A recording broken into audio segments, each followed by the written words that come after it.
책으로 만나는 가을 개벽 문화 김영현입니다. 서양 고대의 철학자 아리스토텔레스는 인간을 이성적인 동물이라고 했는데요. 인간은 또한 종교적인 동물이기도 합니다. 지구촌에는 여러 민족이 살고 있고 태고부터 인류는 각기 다른 습속과 생활 양식에 따라 다양한 신앙 문화를 창출해 왔는데요. 신앙 문화의 중심에는 신이 존재하고 이 신의 가르침에 따라 형성된 다양한 종교 문화가 자리하고 있습니다. 흔히 서양 문화의 양대 산맥을 헬레니즘과 헤브라이즘이라고 하는데요. 서양을 이해하려면 이 철학적 전통과 함께 종교적 전통도 함께 알아야 합니다. 오늘 이 시간은 서양 종교 문화의 중심을 이루고 있는 신관에 대해서 알아보는 시간 가지겠습니다.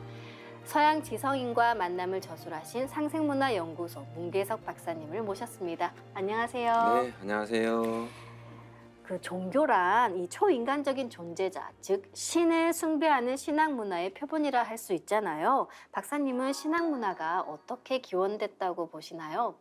예, 신앙이란 한마디로 초자연적인 신을 믿고 받드는 일이라고 말할 수 있겠지요.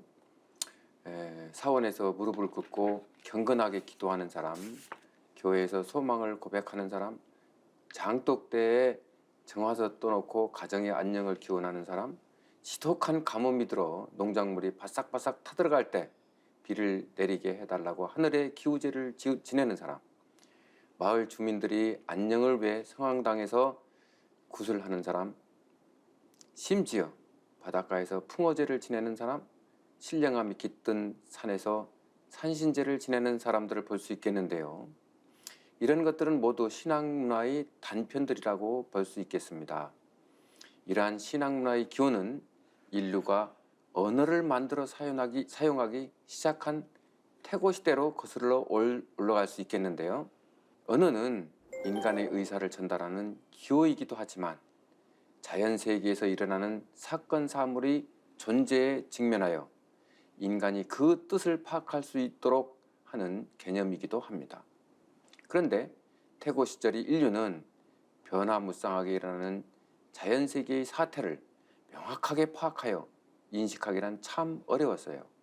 그래서 그들은 그러한 변화와 조화를 일으키는 원인이 형상화될 수도 알려질 수도 없는 것이기 때문에 그러한 존재에 대해 신이라는 개념을 사용하기 시작하였던 겁니다.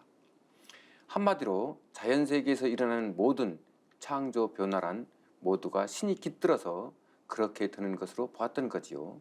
여기로부터 신앙 문화가 태동되기 시작했다고 볼 수 있겠습니다. 그렇군요. 상제님께서도 천지간에 가득 찬 것이 신이니 풀잎 하나라도 신이 떠나면 마르고 흙바른 벽이라도 신이 떠나면 무너지고 손톱 밑에 가시 하나 드는 것도 신이 들어서 되느니라.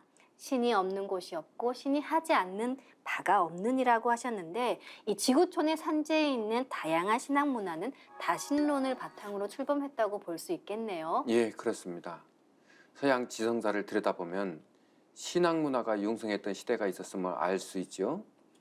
서양의 중세 문화, 거슬러 올라가면 그리스 로마의 문화, 더 거슬러 올라가면 고대 이집트 문화가 이를 말해주고 있습니다.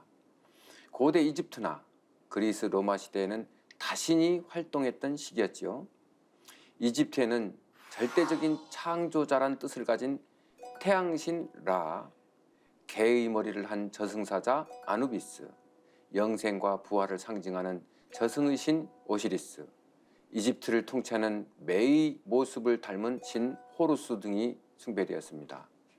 그리고 그리스에는 태양과 빛의 신 아폴로, 학문의 여신 아테나, 전쟁과 파괴를 관장하는 신 아레스, 바다의 신 포세이돈, 그리고 그리스의 올림포스 12신을 대표하는 신들의 제왕이자 하늘과 날씨를 주관하는 제우스 신이 숭배되었습니다.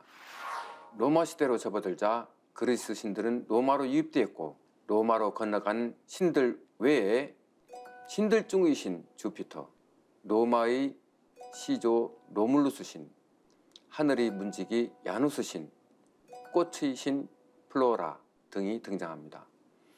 이러한 신들은 각자 사물들을 주재하여 관할하는 인격신으로 숭배되어 신앙문화로 자리 잡혔던 것이죠.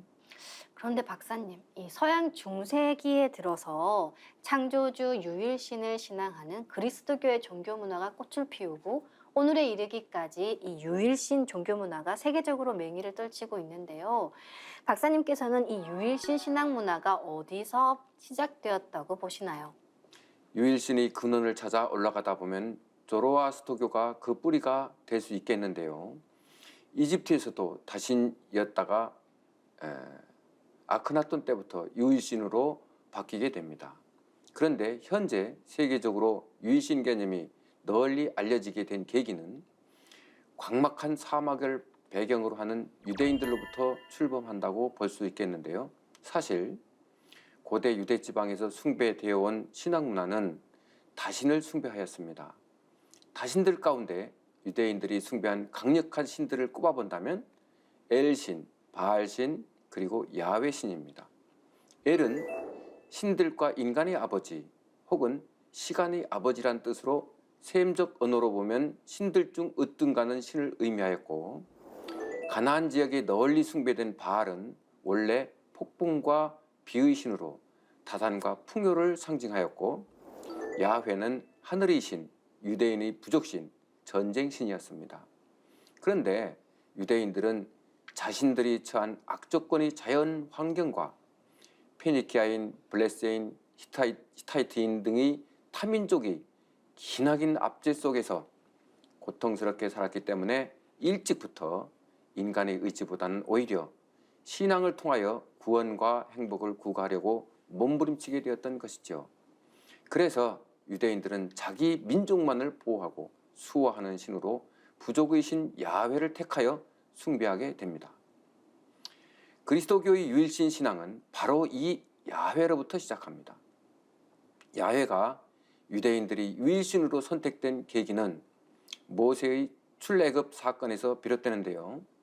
출애굽은 유대 지방의 기근을 피해 이집트로 이주해 갔던 유대인들이 노예의 신세를 면하지 못하고 비참한 생활을 영위했기 때문에 모세가 등장하여 부족민들을 이끌고 이집트를 떠나 약속의 땅 가나안으로 향한 사건을 말합니다. 모세는 이들을 데리고 사막을 건너 시나이 반도에 도착했고, 시나이 산에서 유목민의 신 야훼란 이름을 가진 부족신을 선택하게 되지요. 그는 야훼로부터 십계명을 받습니다. 신명기에 너희 하나님은 나 야훼다. 바로 내가 너희를 이집트의 땅 종살이하던 집에서 이끌어낸 하나님이다. 나 이외의 다른 신을 섬기지 말라로 기록되어 있죠. 이와 같이 전쟁의 신 야훼가 유대 민족의 유일신으로 등장하면서 유대인들은 장차 피비린내나는 전쟁의 역사를 열었던 것입니다. 그리스도교의 유일신 신앙에서 가장 중요한 것은 구세 사상이라고 볼 수 있겠죠. 이는 어떤 과정을 통해 형성된 건가요? 애굽을 탈출하여 가나안 땅에 정착한 유대인들은 수세기 동안 정치적인 독립을 하지 못하고 타국의 지배를 받아 혹독한 압제와 핍박에서 벗어나지 못했습니다. 특히 마케도니아의 알렉산더 대왕이 등장하여 지중해 연안을 통일하고 대제국을 건설하자 헬렌화가 시작됐는데요. 이로 인해 근동 지방에서 발생한 조로아스토교가 유대 지방에 유입되었고, 창조관과 신관 및 구세관을 비롯하여 사후 보상과 심판이라는 사상이 들어와 널리 퍼지게 됩니다. 그 영향으로 유대의 신앙 문화에 없었던 내세관과 영혼 불멸 사상이 생겨났고, 종말론이 유행하기 시작하기도 했죠. 심지어 로마가 일어나 대제국을 건설하면서 벌린 피비린내나는 전쟁과 무자비한 통치는 유대인들에게 견딜 수 없는 고통을 주기도 하였습니다. 그래서 유대인들은 현실적으로 당하는 고통과 좌절로부터 벗어나게 해주고 미래의 역사에 대한 희망을 가져다주는 메시아 사상, 즉 구세주를 기다리는 믿음을 갖게 됐던 것입니다. 당시 메시아는 왕을 뜻했습니다. 민족의 지도자와 같은 구세주로서 그 왕이 주님께서 기름 부은 자로 나타나 타국의 지배로부터 해방시켜 줄 것이라는 신앙은 유대인들이 정신에 강하게 털을 잡게 되는데요. 특히 헬렌화로 인해 미래에 대한 종말론적인 역사의식이 증폭되면서 세상 속으로 들어온 구세주는 유대 민족을 야훼 하나님 곁으로 인도하리라는 종교적인 믿음으로 자리 잡게 됩니다. 근동 지방에서 생겨난 창조관과 새로운 신관이 유대 지방에 유입되었다면 이 유대인들의 신앙 문화도 바뀌었을 것 같은데요. 예, 그렇습니다. 초기에 유대의 민족만을 보호하고 이끌어 주리라고 숭배되었던 어떤 편협한 야훼신은 결정적으로 조로아스터교의 영향을 받아 창조주로까지 승격되었지요. 그런데 여기에 엄청난 문제가 숨어 있었습니다.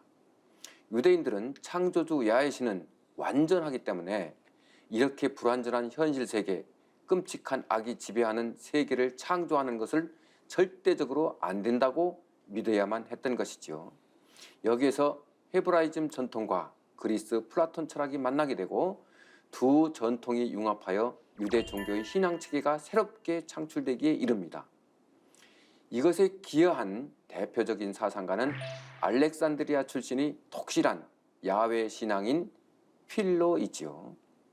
필로는 피조된 세계에 대해 절대적으로 초월해 있는 유일신 야훼 하나님이어야 한다고 주장하고 이를 적극적으로 신앙했습니다.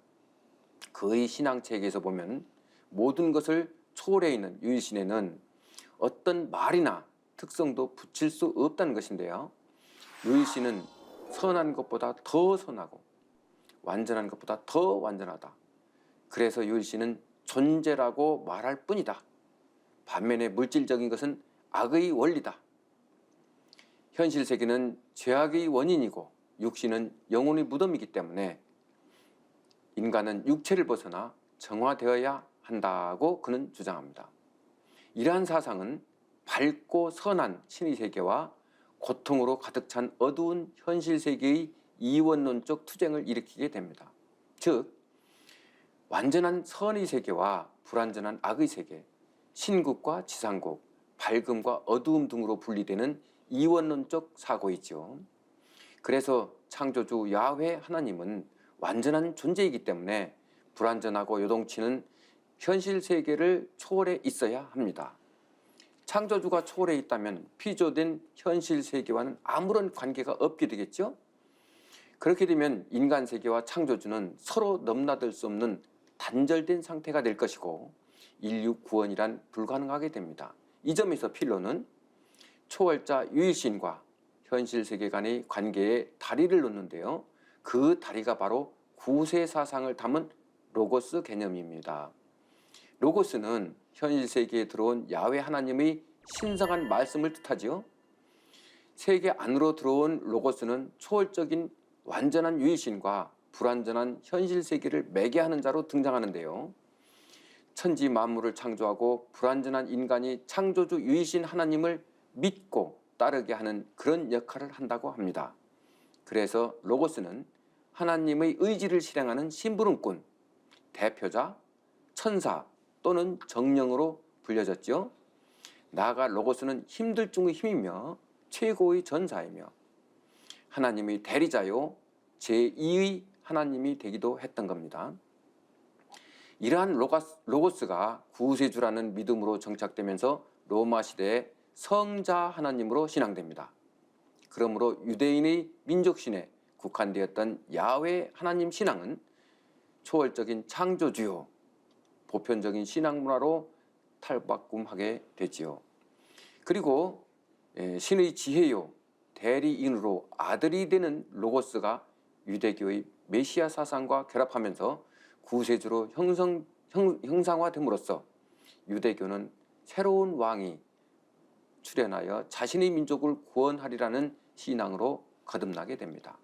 구세주 하면 예수 그리스도가 떠오르고 이 예수 그리스도 하면 삼위일체 개념이 떠오르는데요. 삼위일체가 무엇을 뜻하는지 간략히 소개 부탁드립니다. 예, 구세 사상의 핵심은 삼위일체관에 있습니다. 삼위일체란 위격에 있어서 세 분이지만 그 본체는 하나라는 뜻이죠. 여기에서 하나의 본체란 전에도 영원히 존재해왔고 지금도 존재하며 장차 오시는 분도 한 분의 하나님으로 태초에 천지 만물과 인간을 창조한 전지전능한 창조주 하나님을 의미합니다. 세 분의 위격이란 창조주 하나님이 단 한 분의 하나님이 아니라 삼위의 하나님으로 성부 하나님, 성자 하나님, 성신 하나님으로 존재함을 뜻합니다. 성부 하나님은 구약 시대에 유대교의 전통에서 나온 야훼가 초월적인 창조주로 승격된 유일신이십니다. 성자 하나님은 신약 시대에 로고스의 개념을 그리스도, 즉 구세주 개념과 동일한 것으로 간주되었는데요. 예수가 등장하여 복음을 전파하자 사도 바울은 예수를 유대교의 전통에서 형성된 구세주이자 다가올 새 시대의 왕으로 간주하여 예수를 신앙의 대상으로 삼아야 함을 목숨 걸고 전파하게 됩니다. 그래서 예수 그리스도가 성자 하나님의 위격이 됩니다. 그리고 성신 하나님은 시간과 공간의 제약을 받지 않고 언제 어디서나 존재하며 인간에게 믿음을 일으키는 성령을 지칭합니다. 그래서 삼위일체 하나님은 한 분이시나 하나의 신성을 소유한 인격자가 각기 셋으로 나뉘어 세 분 하나님이 신성과 능력, 영광과 권능에서 완전히 동등함을 뜻하지요. 삼위일체는 그리스도교 신앙관의 주춧돌이 되어 오늘날까지도 그 위력을 떨치고 있는데요. 이때 필리오케 논쟁이 심했다고 해요. 그 배경에 대해서 간략하게 알 수 있을까요? 예, 간략하게 말하면 로마의 황제 콘스탄티누스는 313년에 밀라노 칙령을 반포하여 모든 종교에 대해 양심과 예배의 자유를 허락합니다. 왜냐하면 콘스탄티누스는 로마의 전역으로 확산되어 가던 그리스도교회와 싸우는 것보다 국가의 이익을 위해 그리스도교를 이용하는 것이 훨씬 낫다고 생각했기 때문이었죠. 그런데 알렉산드리아 교회의 장로이며 신에 대한 교리의 교조적 비합리성을 완화하여 지식인들을 교회에 끌어들이던 아리우스가 삼위일체에 대해 정통교회와 모순되는 주장을 펼치기 시작합니다. 그는 아버지가 아들을 낳았다면 태어난 자는 존재하기 시작한 때가 있을 것이다. 이로부터 예수 그리스도는 하나님이 아니라 단지 무로부터 신에 의해 창조되었을 뿐이라고 주장합니다. 그 이유는 예수가 육신을 가진 인간이기 때문이었습니다. 따라서 예수 그리스도는 아버지 하나님과 같은 존재가 아니라 단지 그를 닮았을 뿐이라는 것이죠. 이는 결국 신앙의 핵심이 되는 구세주 예수 그리스도가 하나님이라고 한 삼위일체의 정면으로 도전하는 꼴이 되었습니다. 그런데 아리우스의 주장에 반대하는 이론이 등장합니다. 알렉산드리아의 주교 아다나시우스인데요. 그는 예수 그리스도는 구속자요 하나님과 동등한 분이라고 주장합니다. 이로부터 아리우스파와 아다나시우스파는 수많은 논쟁을 벌이게 되었는데요. 특히 이집트의 알렉산드리아 대중들은 아리우스를 지지하면서 가두투쟁까지 벌이게 되었답니다.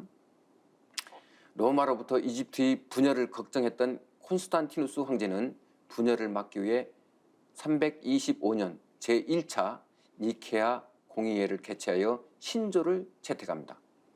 니케아 신조는 다음과 같아요. 우리는 한 분 하나님을 믿는다.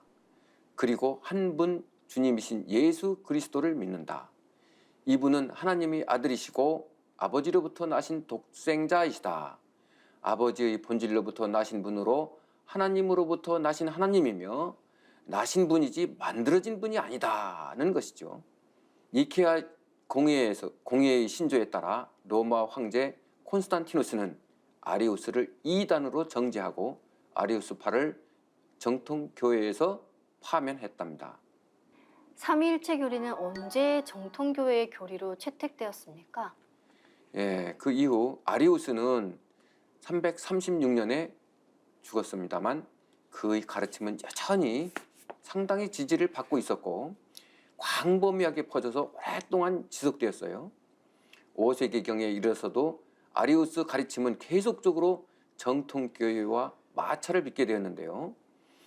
정통교회에 대한 어떠한 도전도 불허했던 독실한 그리스도 교인이었던 데오도시우스는 379년에 동방의 황제가 되자 380년에 그리스도교를 국가의 의무 종교로 만들었고 391년에 모든 이교도들이 신전을 폐쇄하고 예배를 금지하였습니다. 그리고 데오도시우스 황제는 모든 사람들이 베드로와 사도들이 로마인들에게 전수해준 저 종교를 믿기를 바란다고 선언함으로써 많은 로마인들을 그리스도교로 개종시켰죠.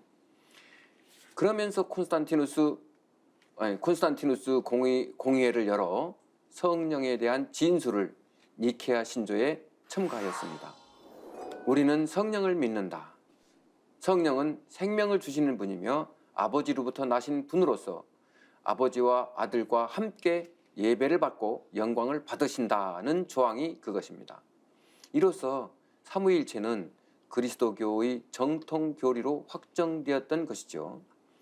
그리스도교가 로마로 침투하여 로마 제국의 초기부터 300여 년이라는 긴 세월 동안 혹독한 박해를 받았지만 마침내 데오도시우스 황제가 그리스도교를 로마의 국가 종교로 선포함으로써 명실공히 세계의 지배적인 종교로 성장하게 되었는데요. 세계의 정복자로 군림하던 로마는 문화적으로는 그리스의 사유에 의해, 종교적으로는 그토록 박해했던 그리스도교의 신앙에 의해 정복당하는 역사의 아이러니를 낳았던 것입니다.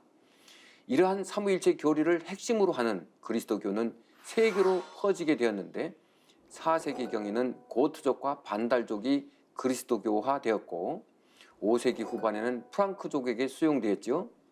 6세기에서 9세기 사이에는 외곽의 게르만 민족이 그리스도교화로 되었고 9세기에서 10세기경에는 슬라브 민족이 그리스도교를 수용함으로써 유럽의 거의 모든 지역이 그리스도교를 신앙하게 되었던 것입니다.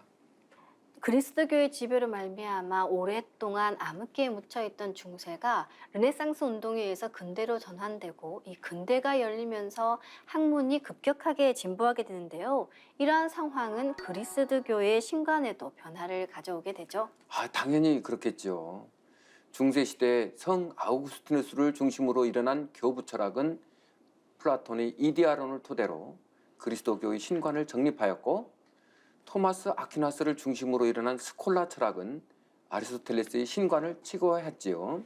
그럼으로써 그리스도교의 유일신은 과거, 현재, 미래를 관통하여 전적으로 아는 전지, 무엇이든지 창조와 변화를 전적으로 일으킬 수 있는 전능, 도덕적으로 옳고 그른 행위가 어떤 것인지를 전적으로 분별할 수 있는 전선, 한마디로 본성상 완전한 인격적 존재로 정립되었습니다. 모든 것을 아는 전지, 어떤 것도 해낼 수 있는 전능, 지극히 선한, 전선한 유일신이 완전한 인격적 존재라는 것은 중세기에 어느 누구도 침범할 수 없는 확고한 것이었죠. 그런데 르네상스 이후 학문 활동이 자유롭게 되고 자연과학이 발달하게 되면서 전통적인 유일신관이 요동치기 시작하게 됩니다. 특히 완전한 인격적 존재라는 전통적인 의미의 유일신은 세 관점, 즉 인식에 있어서, 주제성에 있어서, 선의 측면에서 자기 모순을 범하는 것으로 드러나게 되었죠. 조금 전에 말씀하신 이 세 관점에서 발생하는 모순들에는 어떤 것이 있을까요? 참 어렵지만 간단하게 한번 지적해 보면 다음과 같습니다. 첫째, 인식에 있어서 신의 완전성과 인격성은 상호 모순이 됩니다. 왜 그럴까요? 인격성이란 인간이 갖는 부분적인 속성들, 즉 삶에 있어서 제한적이라는 것, 시공의 물리적인 법칙에 제약을 받는 신체를 가져야 한다는 것, 그리고 인식의 판단과 추론에 있어서 잘못을 저지를 수 있기 때문이겠죠. 만일 신이 이러한 인격적 속성들을 가진다면 신 또한 죽을 수밖에 없는 존재로 완전해질 수 없을 것이고, 반면에 신이 인격적 속성들을 완전히 배제하게 된다면 신은 인격적이라는 주장에 모순됩니다. 따라서 완전한 존재와 인격성은 해결하기 힘든 과제로 남게 되죠. 둘째, 주제성에 있어서 완전한 유일신은 불완전한 현실 세계와 무관하게 초월하여 존재해야 합니다. 만일 완전한 유일신이 현실 세계와 관계를 맺게 된다면 곧 신의 완전성이 훼손될 수밖에 없게 되기 때문이지요. 신이 세계를 초월해 있다면 완전한 유일신은 어떤 방식으로든 현실 세계의 창조와 변화를 관할하여 주재할 수밖에 없게 됩니다. 따라서 뭐든지 아는 전지한 신은 왜 지구를 가장 조화로운 낙원으로 창조하지 않았는가? 전능한 신은 왜 고통과 비극으로 만면해 있는 현실 세계를 주관하여 새롭게 만들지 않는가? 라는 문제에 봉착하게 됩니다. 셋째로, 유일신은 완전한 인격자이겠죠? 그런데 현실을 돌이켜보자면 완전한 인격자는 인간을 사악한 존재로 창조했다는 결과가 나옵니다. 이것은 신이 완전한 인격자라는 주장의 모순이 되겠죠. 이 모순을 피하기 위한 방편으로 만일 신이 자신의 인격적인 사랑을 인간에게 자유로이 주고자 원했기 때문이라면, 그래서 죄악이란 인간의 존재에 부여한 자유의지에서 생겨났다고 하는 것이라고 한다면, 이 또한 완전성에 있어서 아무런 결함이 없는 충만한 존재로서의 신은 무엇을 바라거나 어느 것도 희망하지 않는다는 주장과 모순이 됩니다. 신은 인간을 사랑하신다는 주장도 마찬가지로 신이 완전한 인격자라는 주장에 모순이 되겠지요. 이러한 문제들이 심각하게 제기되면서 중세의 철통 같은 믿음의 시대가 종식을 고하고 근대의 이성주의 시대를 맞이하면서 전통적인 창조주 유일신과는 근본적으로 변화되기 시작합니다. 이러한 모순들을 해결하기 위해서 초월적이며 창조적인 인격적 유일신과는 어떻게 변화되어 간 건가요? 유일신관에서 제기된 초월적인 창조주의 문제를 일거에 해결할 수 있는 해결책이 17세기경 계몽주의 시대에 등장하게 됩니다. 1624년 영국에서 허버트가 제안한 데이즘, 즉 이신론인데요. 이신론이란 이법이 신이라는 뜻입니다. 이신론에 의하면 세계를 창조한 유일신은 인격신이 아니라 초월적인 자연신이라는 것인데요. 초월적인 자연신은 세계를 창조한 뒤로는 현실 세계의 창조 변화에 직접 개입하지 않고 세상사의 모든 일이 자연의 합리적인 이법에 따라 운행되도록 내버려 두었다는 겁니다. 마치 시계 제작자가 만들어 놓은 시계가 자동적으로 돌아가듯이 자연의 창조 변화는 초월적인 신이 창조한 이법에 따라 그렇게 진행되고 있다는 것이죠. 다음은 17세기 후반에 즉 신즉 자연을 제창한 스피노자의 판세이즘, 즉 범신론을 들 수 있습니다. 스피노자는 자연 전체를 포괄하고 있는 무한하고 영원한 필연적인 존재가 바로 신이라고 하는데요. 유일신은 자연의 영원하고 불변적인 법칙으로 원인이고, 창조되는 것들은 법칙에 따라 산출되는 자연의 개별적인 것들로 그 결과라는 것입니다. 원인으로 자연의 산출 법칙으로 작용하고 산출된 것들은 신의 변형이요 양태에 지나지 않는다는 것이죠. 따라서 스피노자의 범신론은 절대적으로 신성한 인격적 유일신이란 없고 오직 우주를 구성하는 모든 것, 즉 물질과 힘이 나타나는 모든 것이 바로 신이라는 입장입니다. 이는 초월적인 창조주에서 완전한 인격자의 특성을 떼어버리고 그 신이 현실 세계로 들어와 창조 변화에 내재하여 직접 작용함을 뜻한다고 볼 수 있겠습니다. 그럼 초월적인 유일신과 범신론을 통합하는 새로운 신과는 없는 건가요? 있죠. 바로 20세기 중엽에 출현한 판엔세이즘, 즉 범재신론입니다. 범재신론은 신이 모든 것들이 존재의 법칙으로 해석될 수 있는 내재적 존재라는 범신론의 입장, 유일신론에서처럼 초월적 존재라고 보는 입장을 포섭하여 통일한다고 볼 수 있는데요.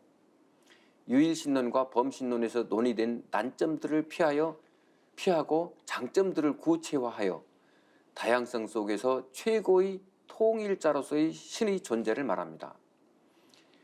범재신론을 주장한 대표적인 철학자는 전통적인 형이상학을 종합하여 유기체 철학으로 체계화한 화이트헤드입니다.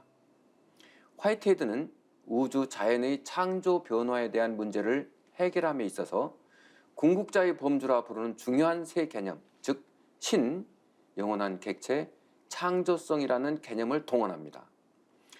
창조성은 현실적 존재가 창조되어 존재하게 될 무규정성의 힘의 원리인데요. 아리스토텔레스가 말한 순수 진료나 동양 철학에서 말하는 기와 유사한 것쯤으로 이해하면 될 것 같네요. 영원한 객체는 현실 세계로 드러날 수 있도록 하는 규정성의 원리인데요. 플라톤과 아리스토텔레스가 말하는 형상인쯤으로 이해하면 될 법합니다. 창조성과 이러한 영원한 객체는 스스로 활동할 수 없는 가능태에 지나지 않습니다. 이 두 가능태를 추동하여 매개하는 제3의 존재, 즉 현실적인 창조 변화의 작인이 필연적으로 요구되는데요. 그것은 바로 현실태, 즉 현실적 존재로서의 신을 뜻합니다. 그러므로 화이트헤드가 말하는 신은 아리스토텔레스 전통의 존재신학에서 말하는 초월적인 부동의 원동자도 아니고 현실 세계를 초월하여 있으면서 이 세계를 창조하는 초월적인 창조주의 유일신도 아니지요. 그것은 현실 세계를 떠나서 존재할 수 없는 현실적인 사건 사물에 내재하여 역동적으로 창조하면서 창조되는 그런 신을 말합니다. 창조하면서 창조된다는 뜻에서 화이트헤드의 신과는 범재신론이라고 언급했던 것이죠. 화이트헤드의 이 우주 창조설은 증산도의 이진사 논리와 유사한 것 같은데요. 화이트헤드가 말한 창조하면서 창조된다는 신은 어떤 신을 말하는 건가요? 참 어렵죠. 화이트헤드가 말하는 신은 그리스도교의 유일신이 아니라 양가적인 의미, 즉 현실 세계를 넘어선 순수한 원리적 존재이기도 하지만 창조성의 피조물이기도 합니다. 왜냐하면 신은 영원한 객체들 전체가 최대한 풍부하게 현실 속에서 구현될 수 있도록 목적을 가지고 있고 영원한 객체를 경험하면서 생성과 과정으로 진입하기 때문이죠. 그래서 화이트헤드의 신은 기본적으로 현실 세계의 그물망에 얽혀 있으면서 항상 생성되고 생성하는 하나의 현실적 존재일 뿐입니다. 그럼에도 창조하면서 창조되는 신은 현실 세계에 들어와 있지만 시간과 공간의 제약을 받지 않습니다. 이런 의미에서 신은 초월성의 의미를 갖지요. 이와 같이 신은 현실 세계에 내재하여 활동하면서 초월성을 갖고 있기 때문에 두 가지 본성을 갖고 있다고 말할 수 있습니다. 그것은 바로 하나의 두 측면, 즉 신의 원초적 본성과 결과적 본성이라고 하는 것입니다. 원초적 본성으로서의 신과 결과적 본성으로서의 신은 창조 과정에서 어떤 역할을 하게 되는 건가요? 원초적 본성으로서의 신은 장차 개별적인 존재로 생성하게 될 가능적 존재, 즉 영원한 객체들을 자기화하는 과정에서 생성하게 됩니다. 이때 가능적 존재인 영원한 객체들은 신의 이러한 생성에 포섭됨으로써 그 현실적 근거를 확보하게 되는데요. 이런 측면에서 본다면 생성된 신은 가능적 존재인 영원한 객체의 세계에 머문다는 뜻에서 현실 세계를 초월해 있다고 보는 겁니다. 그러나 신은 생성의 과정에서 과거의 현실 세계 전체도 자기화하는데 결과적 본성으로서의 신이 바로 그것입니다. 다시 말해서 신은 시간의 과정에서 완결되는 현실적 존재들을 모두 경험하는 과정에서 자신을 구성하는데 현실 세계에 대한 이런 경험을 통해 결과적 본성을 가지게 된다고 봅니다. 이런 측면에서 본다면 결과적 본성으로서의 신은 현실적 존재들과 상호 의존 관계에 있기 때문에 현실 세계에 내재하여 생성하는 신이라고 볼 수 있겠습니다. 과정과 실제에서 화이트헤드는 신이 세계를 초월해 있으면서 세계에 내재해 있음을 분명히 밝히고 있는데요. 이는 원리적인 의미, 즉 영원한 객체를 함의하는 신의 원초적 본성과 현실적 의미, 즉 창조성을 함의하는 신의 결과적 본성이 상호 결합하여 짜여 들어가는 과정에서 신을 생성하고 생성되는 현실적 존재로 규정하는 데서 분명히 알 수 있습니다. 그렇다면 박사님, 신이 세계를 창조한 것인지 세계가 신을 창조한 것인지 좀 애매한 것 같은데요. 참 그럴 법도 하죠. 화이트헤드는 과정과 실제에서 신과 세계가 서로 역으로 작용하고 있음을 밝히고 있습니다. 신은 원초적으로 일자인데요. 그러나 과정으로 보면 다수의 가능적 형상들의 관계에서 신은 결과적 다양성을 획득하여 자신의 통일성 속에 흡수하게 되죠. 반면에 세계는 물리적인 다수의 현실적 계기들로서 원초적으로 다자인데요. 그러나 과정으로 보면 세계는 결과적 통일성을 획득하는데 이 통일성이 하나의 새로운 계기로서 다양성 속으로 흡수됩니다. 이런 의미에서 신은 세계가 다자이면서 일자적인 것으로 관주되어야 하는 것과는 정반대의 의미에서 일자이면서 다자인 것으로 간주되어야 한다는 것이죠. 그래서 화이트헤드는 신이 일자이고 세계가 다자라고 말하는 것은 세계가 일자이고 신이 다자라고 말하는 것과 마찬가지로 참이다라고 하고, 세계가 신에게 내재한다고 말하는 것은 신이 세계에 내재한다고 말하는 것과 마찬가지로 참이라고 합니다. 한마디로 신이 세계를 창조한다고 말하는 것은 세계가 신을 창조한다고 말하는 것과 마찬가지로 참이라는 뜻이지요. 마지막으로 박사님, 서양 철학사에서 제기된 신에 대해 화이트헤드가 그 전모를 종합하여 통일한 신의 의미를 소개하면서 이 시간을 매듭짓도록 하겠습니다. 예, 화이트헤드가 말한 신은 세계를 전적으로 포괄하는 최고의 존재자라고 할 수 있습니다. 신은 원초적 본성이 영원하고 불멸하는 모든 가능성을 포함하고 있기 때문에 존재와 생성, 변화와 불변 등 우리가 경험하는 것들 속에서 발견될 수 있는 존재자이지요. 반면에 신은 결과적 본성이 시간 속에서 끊임없이 성장하고 확장되며 현실태 및 가능태를 포괄하는 그런 복합적인 통일체이기 때문에 존재이면서 생성자요 일자이면서 동시에 다자가 됩니다. 그러므로 화이트헤드의 신은 활동을 계속하고 있으면서 수용성을 가진 존재자로서의 원인이자 결과라고 할 수 있겠지요. 예를 들면 인간의 신체는 살아있는 수십 조의 세포들로 이루어진 것이지만 단일한 것으로 경험되는 존재입니다. 미시 세계로 들어가 보면은 하나의 세포도 수없이 많은 분자들이 복합으로 이루어진 개체이고 분자들 또한 수많은 원자들이 복합으로 이루어진 개체이겠죠. 반면에 거시 세계의 우주 역시 모든 개체들이 복합되어 하나의 개체로 이해될 수 있는 단일한 것으로 경험됩니다. 만유 재신론의 입장에서 보면 우주 전체는 자연이고 자연의 영혼은 신이죠. 모든 것들은 신 안에 있으면서 신 안에 있는 모든 것들도 곧 신이라고 말할 수 있다는 것입니다. 네, 소중한 말씀 감사드립니다. 예, 감사합니다. 오늘은 서양 지성인과 만난 마지막 시간으로 서양의 신관, 신에 대한 인식의 변천을 함께 살펴보셨는데요. 상제님께서는 천지간에 가득 찬 것이 신이라고 하셨습니다. 철학이라는 것은 결국 인간과 이 세상을 올바로 이해하기 위한 것인데요. 눈에 보이지 않지만 신에 대한 올바른 이해와 깨달음은 인간과 이 세상에 대한 올바른 이해를 위해 필수 과제라 할 수 있습니다. 서양 문화의 신에 대한 인식 변천을 통해 신이란 어떤 존재인지 깊이 사색하는 시간 되셨길 바랍니다. 감사합니다.